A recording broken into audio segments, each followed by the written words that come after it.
Yun, tara samahan niyo ako mga idol. Mayroon pala akong chicken dito mga idol. Binili ko lang kasi malamig yung panahon. Sarap magluto ng tinola for today's video. Tara mga idol, samahan niyo ako. So hinugasan ko pala yan muna yung mga idol para malinis siya bago natin iluto. Yan pala yung mga aromatics niya mga idol. May bawang, sibuyas, luya, tsaka siyempre yan yung sayote. Wala nga pala akong nahanap mga idol na talbos ng sili. Pero okay na yan. Nandyan na yung paminta na dinurog ko. Yan yung siling green mga idol. Yan yung parang chicken natin mga idol. Malinis na yan siya. Yan na nga pala mga idol yung sayote natin. Hiniwa ko na yun pala. Tapos sabay hinugasan ko para matanggal na yung kanyang dagta. Okay na rin yan mga idol. Ilang beses ko rin pala hugasan yan kasi madagta pala talaga yan mga guys. Kasi yan, minikos-mikos ko lang ng hugas. Yan na pala yung mga aromatics natin mga idol. Nandyan na yung bawang, luya, sibuyas. Saka yung sili pala mga loads. Dinagdagan ko na, dalawa na. So sinipahit ko lang pala yung tinola dyan mga idol. Yan, adobo yan siya. Siyempre yan na yung sayote natin at saka siling labuyo. Tapos yan na yung chicken cubes natin mga loads. Pampalasa natin yung mamaya. Prepare na pala yung mga yan na pala mga idol, nag-init na ako dyan ng kasirola kasi magigisa na ako. Yan. So dito pa ako mga idol nagluto sa gasol ko na maliit. Siyempre, ginisa ko na yun, may mantika na yung mga idol, nilagay ko na rin yung luya. Antayin ko lang lumabas yung aroma niya mga loads. Yan, sinunod ko rin yung bawang at saka sibuyas. Tapos sabay mekos-mekos. Yan na pala update mga idol sa niluluto ko. Nagisa ko na yung mga aromatics. Siyempre, nilagyan ko na ng patis yan para madagdag sa lasa mga loads. Yan. Since nilagay ko na pala yung dalawang paa ng manok at saka dalawang pakpak. Yan pala, dinagdagan ko na pala mga idol. Yan pala mga idol yung ano natin, yung lutuin natin. Tapos sinunod ko na yung paminta na isang sachet.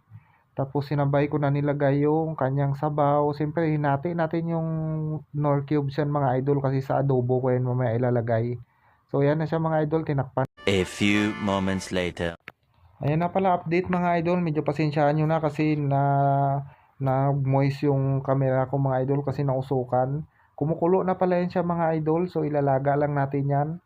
Tapos mamaya maya ilagay na rin natin yung sayote. Yan na siya mga idol. Yan na yung nilagay kong sabaw niya kanina. Tapos sinunod ko na rin pala mga loads yung sayote para masama na rin siya sa laga. Siyempre, may kasama na magic sarap. Pangpadagdag lasa din yan mga loads. Eventually. So yan na nga pala mga idol. Update ito sa niluluto ko. Yan, nilagay ko na yung dalawang siling green. Sabay yung dalawang siling labuyo mga loads. Pampadagdag ng anghang. So ito nga pala ang ulam natin for today's video. Tamang-tama mga lods sa maulan na panahon at gabi. So tara mga idol, samahan nyo ako dito. So yan ang pangalan mga idol, yung tinola natin, luto na yan siya. Bali tinabi ko na yan siya mga lods kasi may susunod pa akong lulutuin. Yan na pala mga idol yung ibang chicken natin. Yan, bali adobo recipe naman pala yan mga lods. Yan na yung kawali ko mga loads. Naka-prepare na yan siya. Inantay ko lang na matuyo. Isos nilagyan ko na rin pala mga idol ng mantika. Kunting mantika lang pala mga idol. Tapos nilagay ko na yung sibuyas at bawang. Sabay mekos-mekos. Gisa-gisa muna mga loads. Maya-maya ilalagay na natin pag na golden brown na yung bawang at sibuyas. So yan na pala idol mga update sa ating niluluto. Nilagay ko na pala yung chicken mga idol. Bali kalahati pala ng mga apat na piraso pala yung mga idol, paa at saka pakpak tinola. Yung iba mga idol adobo. So for today's video ay dalawang recipe pa lang naluto natin mga load. Siyempre nilagyan natin ng toyo na yan para malaga na. Saka nilagyan na natin din mga idol ng tubig.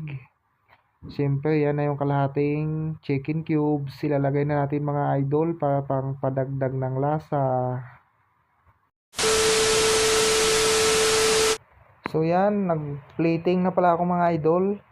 Siyempre yan yung kanin, siyempre yan yung tinola. Kumuha lang pala ako ng isang legs at saka isang wings mga idol. Yan yung ulam ko ngayon, saka may sayote. So tara mga idol, samahan nyo ako. Yung yan, siyempre may tubig ako dyan. Partner yan sa pagkain mga lods. So yung adobo pala natin mga idol, sinalang ko muna, pinakuluan ko muna. Mayat maya konti, babalikan.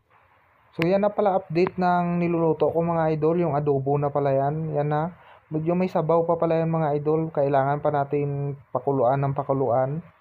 Saka siyempre, dito pala yung kusina ko mga lods. Lalagyan na pala natin ng suka mga idol kasi medyo luto na siya. Tapos yan ang pala nilagay kong suka mga idol. Nakababad pala yan mga idol sa sili. Siyempre nilagay na natin yung ceiling green. Yan na nga pala update sa niluluto natin mga lods. Hinantay ko lang na matuyo yung sabaw. So shoutout pala dyan sa lahat ng FB followers ko. Big shoutout ang salute pala dyan kay Tol Cram Lodor. Tol, shoutout sa'yo dyan. Saka sa BGC Top, especially kay YC, Sharon Python. So hanggang nito na lang. Bye-bye.